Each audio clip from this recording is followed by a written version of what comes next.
Welcome to a little evening vinyasa.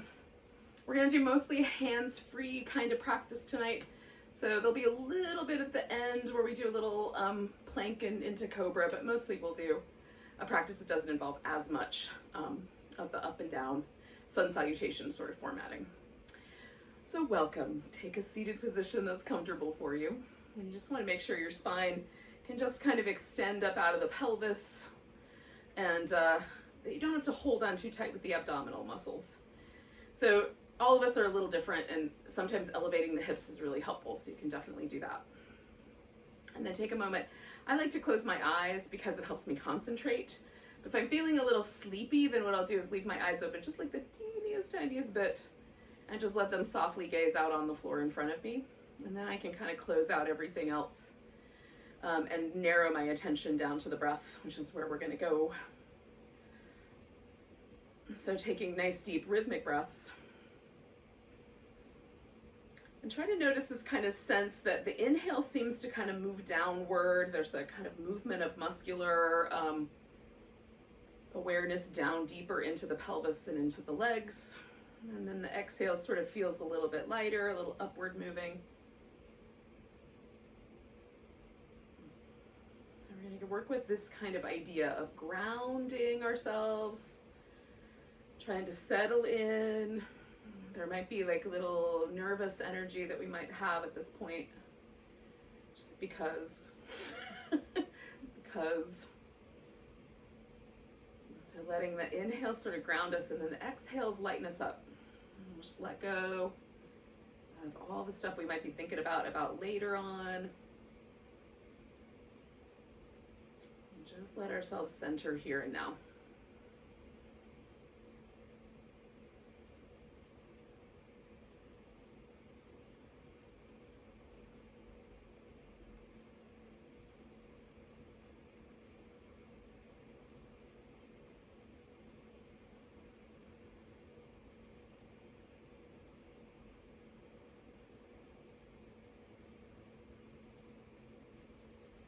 I'm going to drop my chin, and you can adjust any clothing or hair that might need to be adjusted so that your head can sort of roll over one shoulder and then over the other.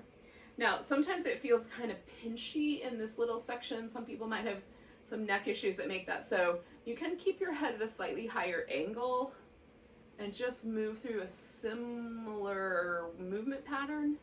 So you're still going to get to the muscles around your neck, just maybe not quite so crunchy.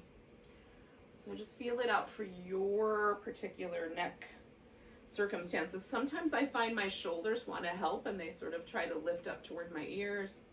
So I've got my arms positioned so I can try to keep my shoulders relaxed.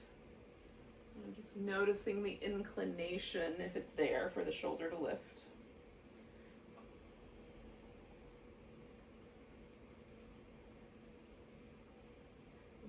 More likely than not a kind of habit because the places are tight in those corners. So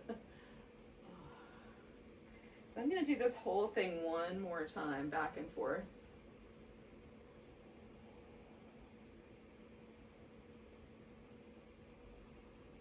Now I'm going to come back to the center now that I'm even on both sides, and just stack my head back up on top of my spine in a neutral position, and then roll the shoulders up and around and back a few times.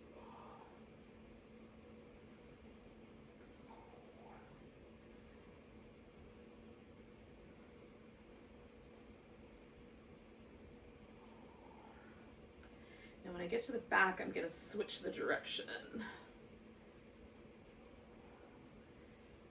Pushing the shoulders forward from the up position and swooping them down. Might be the opposite for you.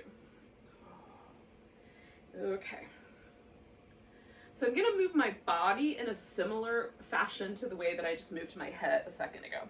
So I'm going to fold forward, kind of open up around the edge here, fold forward, open up around the edge. Now, depending on how you're seated, you might have to make some adjustments to that. Work with it in whatever way makes sense to you.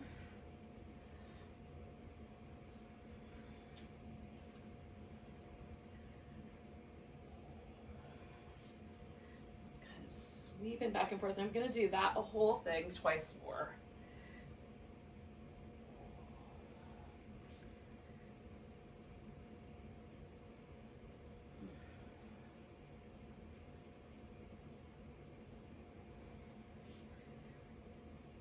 So now I'm even on both sides, and I'm going to come back to the center and then stack myself back up. So from here, I'm going to come up to all fours. You can stay seated for the little cat-cow shapes if you want to, if you prefer to do a seated version versus a kneeling version.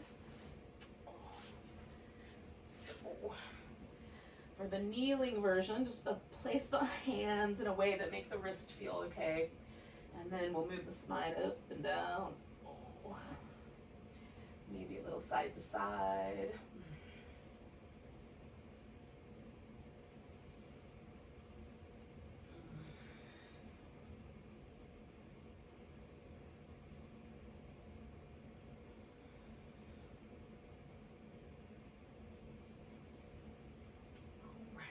So I'm going to take this into kind of a wider knee position, and I'm going to put one arm under the opposite arm for a little shoulder stretch. This arm could go all the way up over your back if you like. I like to sort of push into the floor and sort of send the weight a little more towards my heels and a little more into the shoulder, so I'm not as heavy on the neck or my ear. And then kind of roll the shoulder blade up on top here back toward the bottom one. Oh, so you can sort of play with the placement and how it feels. Based on that, you can keep exploring, but definitely breathe.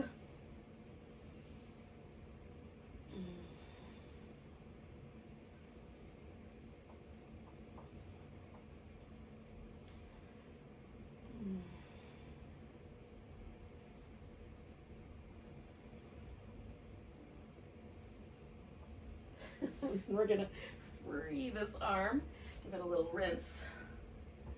Oh, I'm gonna do a couple little rounds of cats before I do the opposite side. And you definitely feel that there's a difference on one hemisphere versus the other. And then I'm gonna take that opposite side twist.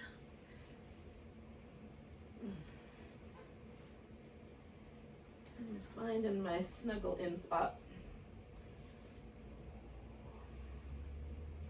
Don't be afraid to do like little tiny micro changes with your hips.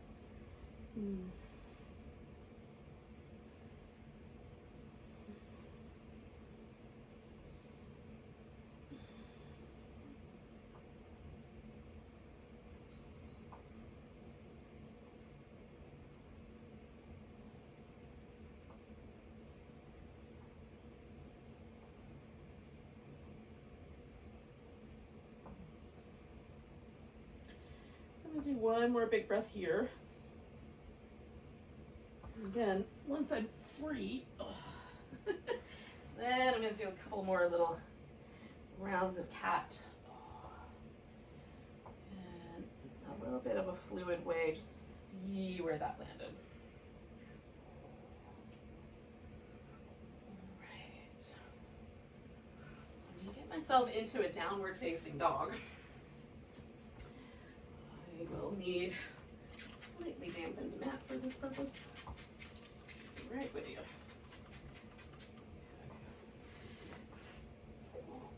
Now, once you get to your downward dog, take a moment and sort of walk up and down. You can swirl the hips. However, hello, tiny troublemaker. However you feel would be a good idea.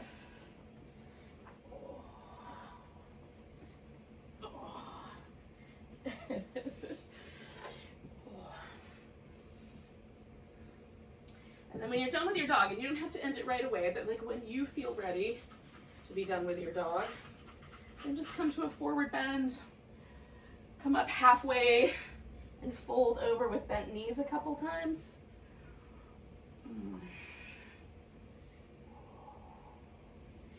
And then when you're ready, come all the way to standing. We'll give ourselves a moment there to stretch.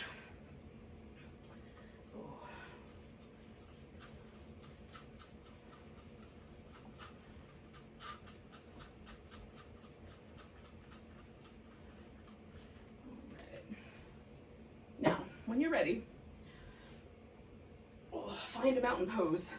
So I'm going to turn this way because I think it's a little easier to see the sequences when I'm doing this sideways, but you can step to whatever side of the mat is appropriate for you, whichever way works best. Relax the shoulders and find yourself centered and present just right where you are. And so again, just like we did with the sitting pose, we're just going to tune into the breath again.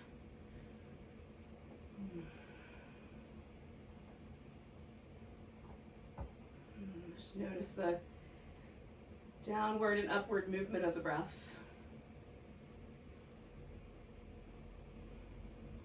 And take one more.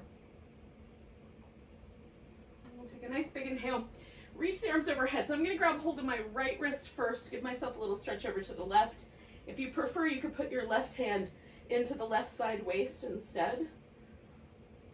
Come back to the center. We're going to turn this into a tree. So I'm going to take all my weight into my right leg and bring the left foot up. Now for me, the calf is a nice spot, but you could bring your foot up to your thigh if you prefer. The branches can get super wide, or you could keep them more narrow. For me, it's better to go narrow so I don't run into the plants. I'm going to take one more big breath here. And then picking that leg up, we'll step back to a warrior one shape. Now, warrior one, we're going to face the rib cage forward, but we're going to let the hips kind of do their thing. So you just want to make sure your foot is on the ground, heel is touched on the floor, right? So we're not on the ball of the foot. And as such, like depending on your ankle flexibility, your hip will be turned to the side somehow. For some people, it's not a lot. For some people, it's quite a lot. So wherever we happen to land, we're just going to honor that with the legs by kind of stretching the mat between the 2 feet. We're going to bring the arms up, peel the elbows back, and then wrap the arms behind your back. Now I'm going to grab my left wrist, but you could lace your fingers together instead. And then turning to this diagonal, we're going to flow forward. You can rinse out the head, maybe lift the arms a little higher. And then releasing the arms, we're going to roll up one vertebrae at a time. And then turn the ribs forward. So we'll do that 3 times. A lift, a peel back, a grab of some sort, a nice big inhale, an exhale and fold. I like to close my eyes, but it does make it wobblier. Release the arms, and then roll yourself up. And one more time like that, a nice big lift. Peel it back, grab and hold somehow, folding into the diagonal.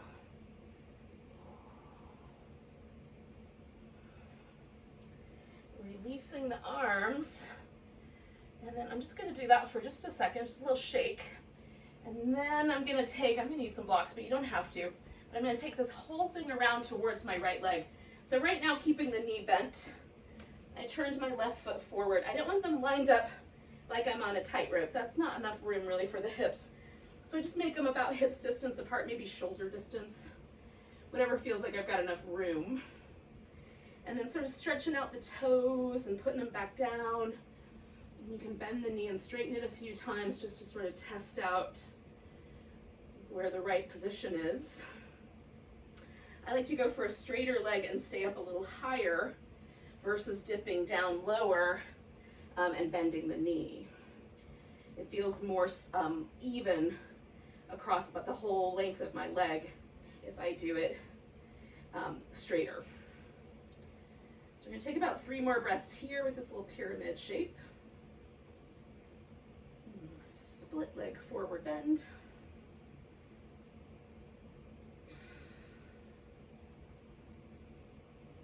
Now on the inhale, leaning forward, I'm going to just pick up that left leg, bring it right on into place. Take this up halfway. Exhale, fold. And then come all the way up to standing. Give it a nice stretch. And then finding that balanced theoretically balanced mountain pose. Now it's might be a little imbalanced because we did a bunch of stuff with one side we haven't done on the other. Just kind of noticing that asymmetry.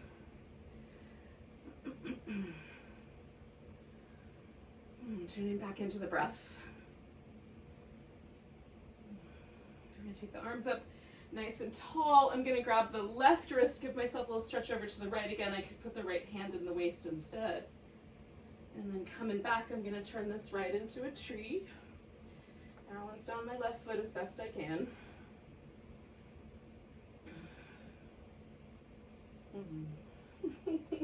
Take a nice deep breaths.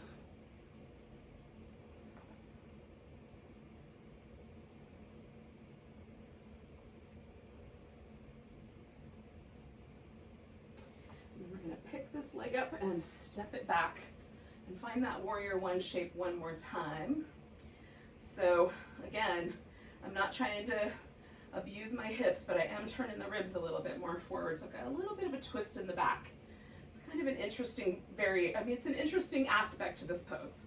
So then I'm wrapping the arms around. Now last time I grabbed my left wrist, so this time I'm grabbing the right one. And then folding in, releasing any tension from my neck, then releasing my arms, and then rolling back up. And it can be your timing.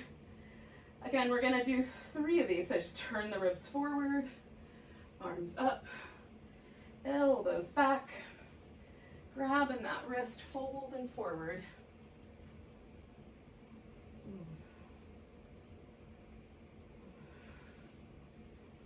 And then after you've sort of rolled yourself back up for the last round, oh, that feels good. We're gonna do it last time. Oh, and again, you can work with whatever timing is appropriate for you. And then folding in. Again, I'm gonna linger a little bit longer here. Rinse out the shoulders a little bit longer. And then I'm gonna switch this around into this pyramid shape. Again, just kind of figuring it out, finding it bit by bit by bit.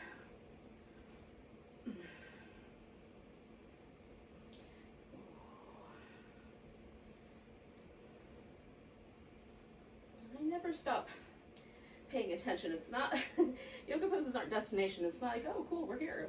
There's a constant little communication going on between my body and my brain of exploring slightly different territory, trying slightly different spacing, adding in a nice deep breath.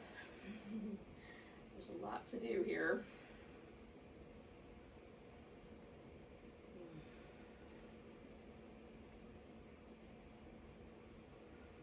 My dialogue is subtle. It's almost like trying to listen for voices in the babbling sounds of a brook.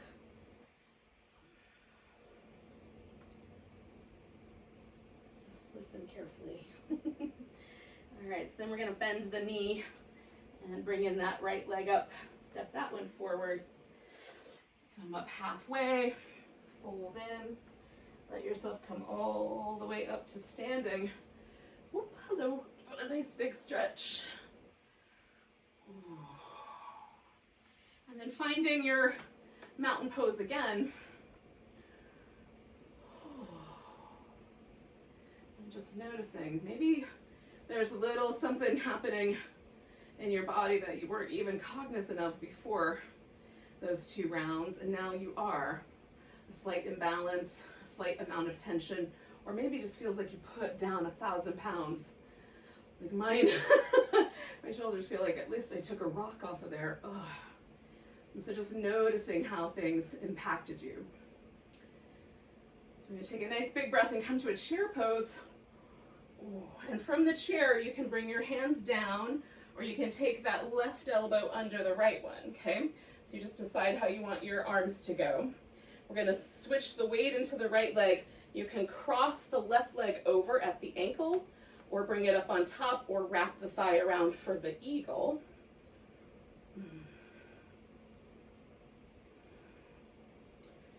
And just hold in the whatever balance you just found. Or not finding, as the case may be. Taking one more breath. Oh, peeling it apart. And stepping back to warrior two. That was going to fall apart any second, so it's good. It's good that I changed it. All right. So again, just be mindful of not pulling your hip around so much that you collapse the front leg. You want to keep that nice and sturdy. Allow the hips to have whatever angle they have. That's how your joints are built. Come on back to reverse warrior and over to side angle. And so you can do a little tiny version of this, right? Where it's just barely a little tiny bit more length on each side, or you can get really big with the shapes, maybe less so on one side than the other, but find the size of it that makes sense to you.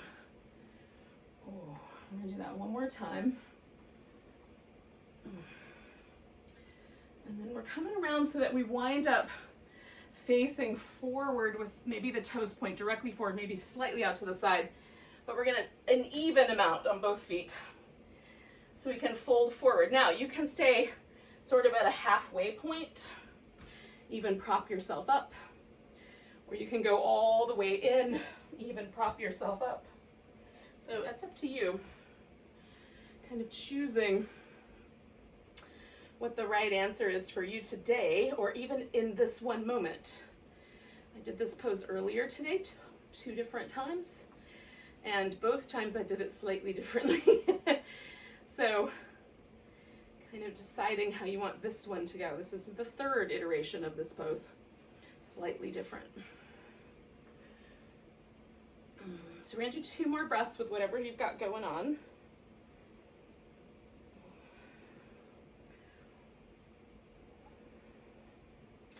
Now we're going to turn the toes out so we can do kind of a little deep half squat. So if your hands are resting on the floor and your knee doesn't complain about it, you could let your knee go past your toes. You just want some extra support there. If you have a sore knee or it complains to you a lot, keep the knee over the ankle and don't go past that point.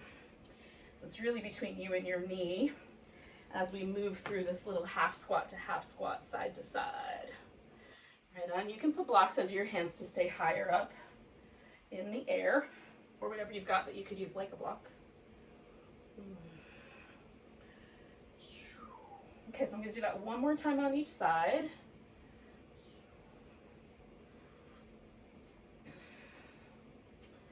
Okay, and then I'm coming around, and I'm going to turn this into a half moon balance. So weight on the right foot. And then, maybe you've got a piece of furniture nearby that allows you to hold on and still balance on one leg. Maybe you can let go, maybe the hand rests on a piece of furniture or on the floor, right? Whatever you've got. And then we can just hold this. Or you can take your left elbow, left knee, bring it together, stretch it back out. Left elbow, left knee, bring it together. Woo! Stretch it back out. And one more. Stretch it back out. And then we're going to bring that left foot down and find ourselves back at a mountain pose. And sort of see where it landed you. Now I'm a fan of the half moon balance. It makes me feel like I've been to Starbucks. Very energized. But only on one side. So clearly I'm up for the other side. But let's take one more breath right where we are. Okay, so we're going to set ourselves into the chair. Again, this time you would take your right elbow under if you're going to do the little eagle arms, or you can do prayer hands, or you can keep the chair arms. Right? And then we're going to see if we can bring that right leg over the top of the left one in some fashion. And again, we're going to try to hold this balance. We'll see how it goes.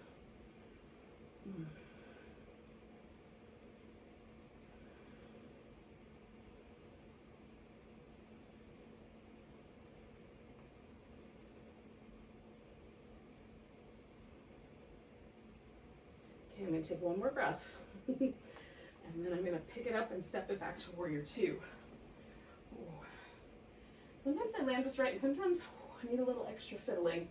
So find your pose, steady on your feet now, nice strong in the legs, and then take yourself through whatever version of these side angle, reverse warrior, moon warriors you might like.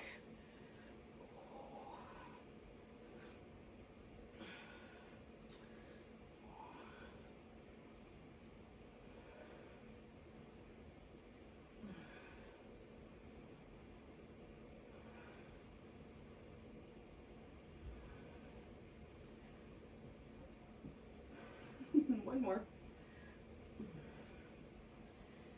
And then I'm going to come around, turning everything inward, and then folding into a wide angle forward bend. So again, whatever iteration of this seems appropriate for you.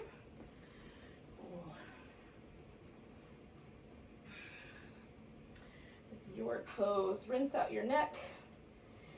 Check out some movement, check out some stillness. Stand strong in the legs, if you like.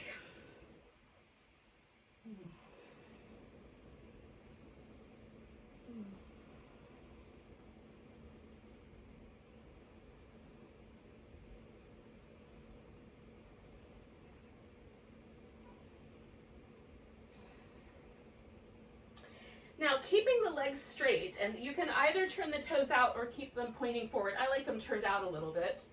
We're just gonna sway over to the right and then over to the left, right? So there's a little more of a kind of triangle sort of sense of this pose. Not a triangle, but sort of getting into triangle territory. You can even add a little bit of a twist to it. So it turns into almost like a cousin of the revolved triangle. And again, just depending on your particular body, you want to make little adjustments for yourself. Okay, so then we're going to take this to our balancing half moon on the other side. Taking the left leg up, and then, sorry, the right leg up. Standing on the left leg, maybe we can take that elbow and knee together, on the right, and spread it open, and bring it together, and spread it open, and bring it together, and spread it open if we're not too wobbly. And then we're gonna bring the foot down, and come up halfway, and fold, and then take ourselves all the way up to a nice tall stretch. Oh. And a shimmy. And then a mountain pose. Oh. So feeling out, where did mountain land us? Did we land here differently than we did the first round? Or even the second round? Oh. Do you feel taller, lighter, heavier, more solid? Take a nice big breath, reach up for the ceiling or the stars if you're outside. Exhale, fold. We're gonna step back into down dog. Oh. Now if you and down dog are friends, stay a while. If you're not so friendly, then don't stay. You're gonna come all the way down to the belly eventually. So you can take your journey there whenever you like. You want to throw in a little plank action, you could do some plank for a while. When you get to it, lower down nice and slow with control. And then we'll find our cobras. So we're going to start with just some little lifting from the back muscles and coming on down. Lifting from the back muscles, coming on down. One more of those. And then taking the hands out kind of wide. You can stay up on the fingers or you can leave the palms a little lower. Just look for a spot where it feels like you can sort of do a little side to side twist with your shoulder blades. Kind of bring in one to the outside and one to the inside as you rotate around a little. Oh, it feels good. Oh. All right, and then when you're ready, you're going to take yourself back into child's pose. give it a moment. Well, you don't have to stay very long. We're going to sit in a second, so you can go there when you're ready. Oh.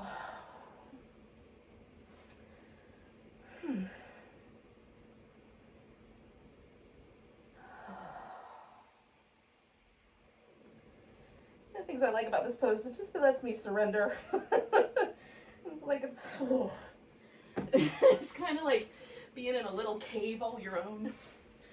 There are times, there's a funny little thing I've seen on Facebook. It's a picture of a lady in the grocery store with like a basket with some groceries in it beside her.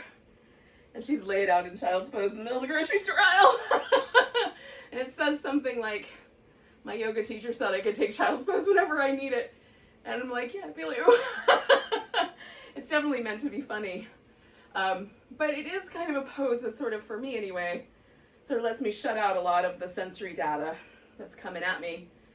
And if you're, you know, sensitive to or a little overwhelmed by a lot of sensory data, it's a great pose.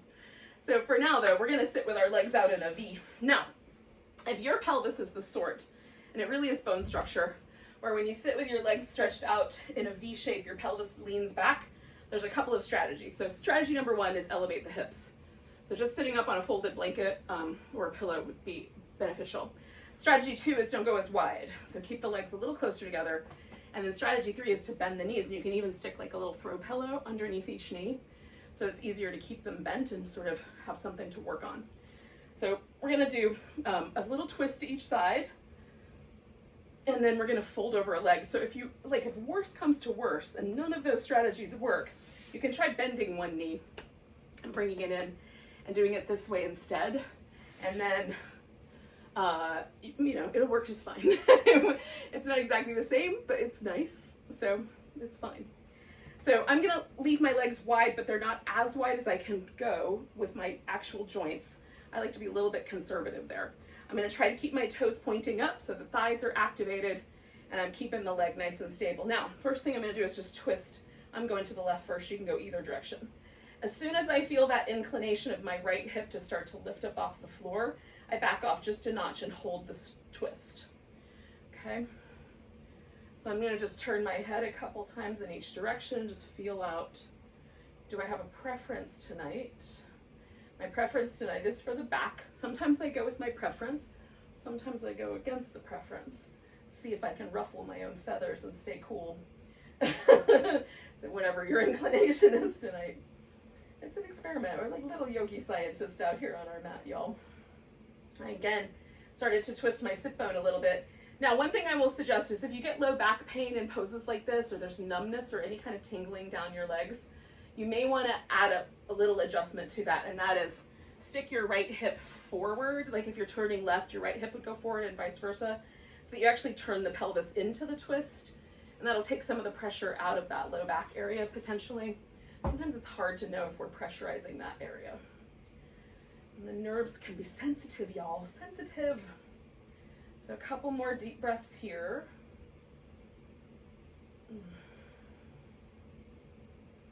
Now I'm gonna fold straight down over this leg that's on the same side, right? So left leg, I'm folding over the left leg. I was twisting to the left leg.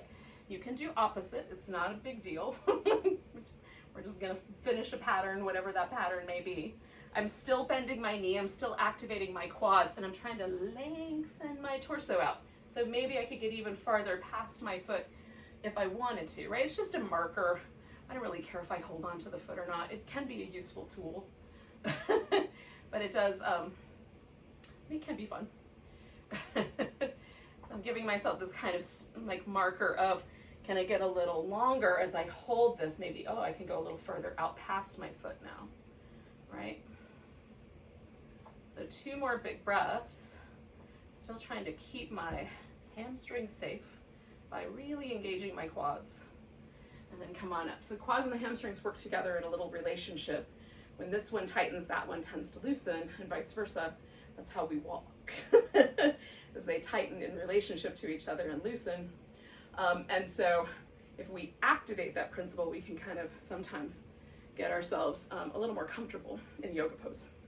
Okay, I'm not going anywhere yet because I still feel the slight asymmetry of having bent over that left side and twisted to the left. But as soon as when I'm kind of jostling around, everything seems like it evens out, then I feel good for doing the next side. So again, I'm gonna bend my knees, toes straight up, sitting up tall, twisting to my right. And again, as soon as I feel that inclination of the left hip to lift, I just back off a notch. I don't twist as far to one side as I do the other. I'm trying to honor that. Eventually, sometimes I'll get a little more room in the upper back, but the lower back, it's not gonna happen today. And then just breathe. And again, I could check out and see, do I have a preference for the neck? My neck wants to turn left. I probably slept that way last night. So there's a more friendly muscle arrangement going that way. I'm gonna do the opposite. See, ruffle my own feathers. And then just breathe.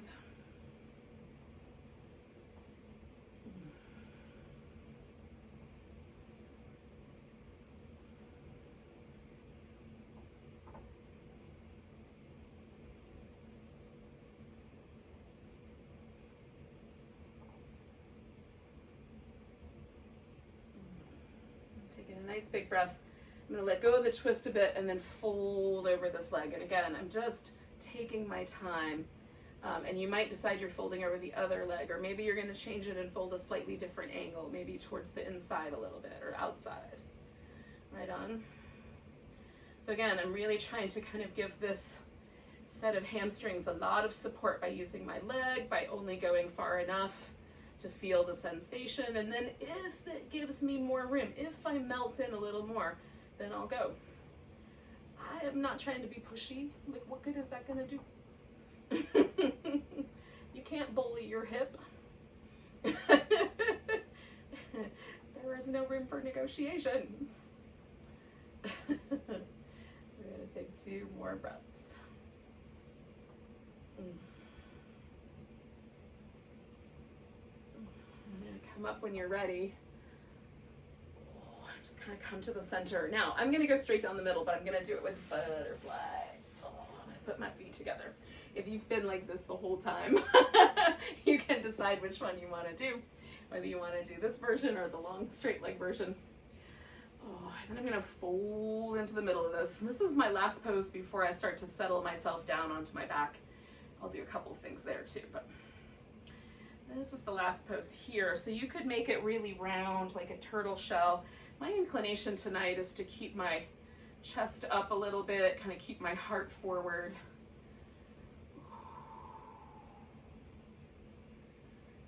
Give myself a little bit of support. So I have this really kind of image that comes into my head with my shoulder blades, that sometimes my shoulder blades are like armor for my heart, like bringing them in to kind of cup the backside of my heart to protect it, give it a nest to rest in. So that's kind of the idea of what I'm up to right now with this pose. Is I've drawn the shoulder blades back. I'm kind of cupping them in my mind, cupping them around the back of my heart to give my heart some armor. It might need it in the coming 24 to 48 hours. So armor it up a bit.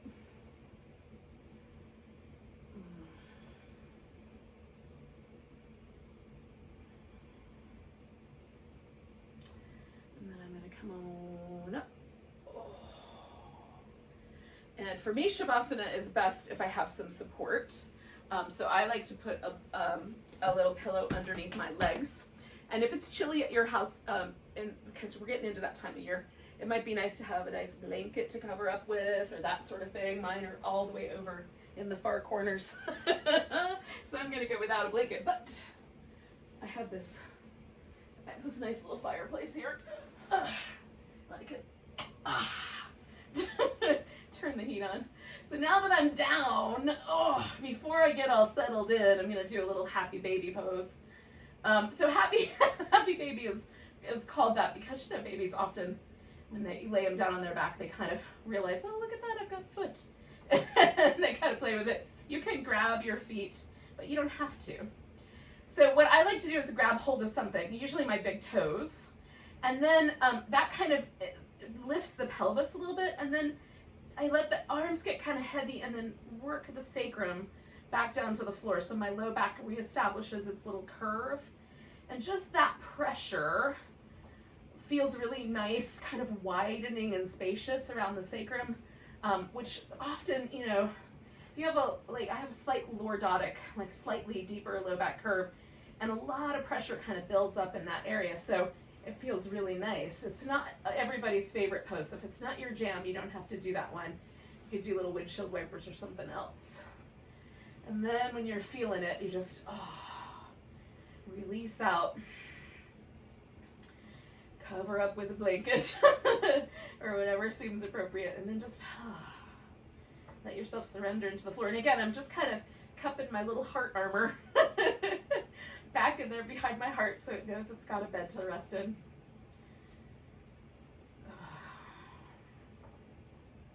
This is all like metaphoric imagery.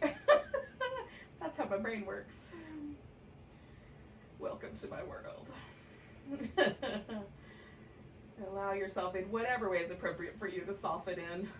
Relax your eyes. One of the things I find really interesting about relaxing the muscles around the eyes is that it automatically shifts me into a kinder headspace. It just feels nicer. And when you look at people and you know, their facial expression makes you feel trusting or makes you feel comfortable, almost always. One of the things that is happening is that their eye muscles are soft.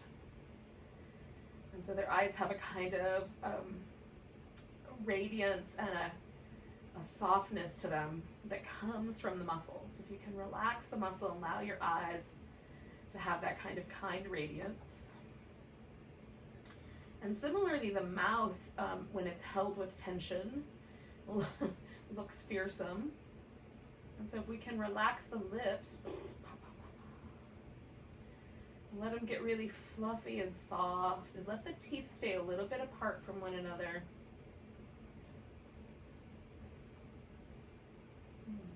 Let the barest little hint of a smile kind of creep into your corners of your mouth. And let yourself just relax. This kind, soft face of yours, you're doing it for you, not for anybody else. Showing yourself some kindness.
Now, yogis, we're just going to notice that the breath is still here with us. And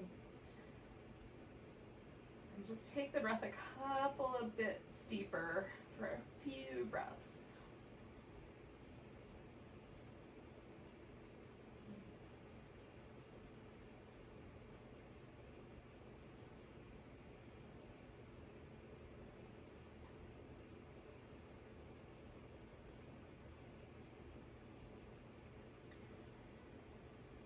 then you're going to take the next breath in as deep as you possibly can.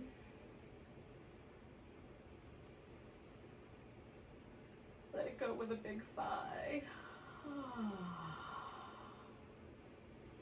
And you can start to wiggle and stretch and move the wrists and the ankles. Oh, move the arms and the legs. If you're not ready to leave Shavasana yet, you can stay there all day. Just have people tuck your blankets in around you and just stay. I might stay there for the next month and a half. I don't know.